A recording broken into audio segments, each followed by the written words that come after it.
بسم اللہ الرحمن الرحیم الحمد للہ رب العالمین والصلاة والسلام علی اشرف الانبیاء والمرسلین نبینا محمد وعلی آلہ واصحابہ ومن تبعهم بإحسان إلى يوم الدین اما بعد وعن ابی ہریرہ رضی اللہ تعالی عنہ عن النبی صلی اللہ علیہ وسلم قال من اخذ اموال الناس يريد اداءها ادى الله عنه ومن اخذها يريد اتلافها اتلفه الله تعالی رواہ البخاری۔ بلوغ المرام من ادلۃ الاحکام کے کتاب البیوع سے یہ باب السلم ہے والقرض والرہن، اور اس میں جو راوی حدیث ہیں سیدنا ابو ہریرہ رضی اللہ تعالیٰ عنہ ہیں، وہ فرماتے ہیں کہ اللہ کے رسول صلی اللہ علیہ وسلم نے فرمایا من اخذ اموال الناس، کہ جو لوگوں کا مال لے، یرید اداها ادى اللہ عنہ، اور اس کی ادائیگی کی نیت رکھتا ہو، اس کا ارادہ رکھتا ہو، تو اللہ تعالیٰ اس کی طرف سے ادا کر دے گا۔ ومن اخذها يريد اتلافها اتلفه اللہ، اور جو مال کو ضائع کرنے، ہلاک کرنے کے ارادے سے لے تو اللہ تعالیٰ اس کو ضائع ہی کر دیتا ہے۔ تو معاملہ نیت پر ہے۔ اگر کوئی آدمی کسی سے اپنی ضرورت کے تحت قرض لیتا ہے اور لیتے ہوئے ادائیگی کی اس کی نیت ہے، تو اللہ تعالیٰ اس کی نیت کے مطابق، اس کی نیک نیتی کے مطابق اس کی مدد فرماتا ہے۔ اور جو لیتے ہی اس نے یہ طے کر لیا کہ میں دوں گا ہی نہیں، تو کھوٹی نیت والے کو پھر اللہ تعالیٰ اس کی نیت کے اعتبار سے اس کے ساتھ معاملہ فرماتے ہیں، اور اپنی مدد اس سے جو ہے سلب ہو جاتی ہے۔ اس کے نتیجے میں وہ دنیا اور آخرت کے خسارے کا شکار ہوتا ہے۔ تو انسان کا دوسرے انسان سے مالی مدد لینا یہ ایک انسانی ضرورت بھی ہو سکتی ہے، تو لیکن اگر کوئی آدمی اس میں بدنیتی رکھتا ہے تو اللہ تعالیٰ اس سے ناراض ہوتا ہے۔ ٹھیک ہے جی۔ وعن عائشة رضی اللہ تعالی عنہ قالت قلت یا رسول اللہ ان فلانا قدم له بز من الشام فلو بعثت الیہ فاخذت منه ثوبین نسیئة الى میسرة فبعث الیہ فامتنع، اخرجہ الحاکم والبیہقی ورجالہ ثقات۔ حضرت عائشہ صدیقہ رضی اللہ تعالیٰ عنہ سے روایت ہے کہ وہ فرماتی ہیں کہ قلت، میں نے کہا اللہ کے رسول، ان فلانا قدم له بز من الشام، کہ ایک شخص شام سے کپڑا لے کر آیا ہے، فلانا آدمی شام سے کپڑا لے کر آیا ہے۔ فلو بعثت الیہ فاخذت منہ ثوبین، تو اگر آپ کسی کو بھیج کر اس سے 2 کپڑے لے لیں، نسیئۃ الی میسرۃ، ادھار، کب تک؟ سہولت تک، جب تک آپ کے پاس آسانی ہو اس وقت تک کے لیے ادھار کر کے، اور اگر 2 جوڑے کپڑے کی اگر آپ لے لیں، تو اللہ کے رسول صلی اللہ علیہ وسلم نے اس بات کو قبول فرمایا۔ فبعث الیہ فامتنع، تو آپ نے ایک بندہ اس کے پاس بھیجا تو اس نے انکار کر دیا، اچھا،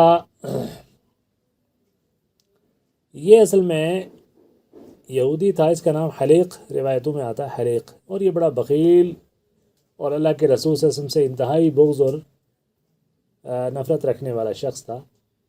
اور اللہ کے رسول صلی اللہ علیہ وسلم گھر میں ظاہر ہے آپ کی جو تربیت ازواج مطہرات کی تھی، اور آپ کی جو قناعت کی، ظاہر ہے اس میں ایک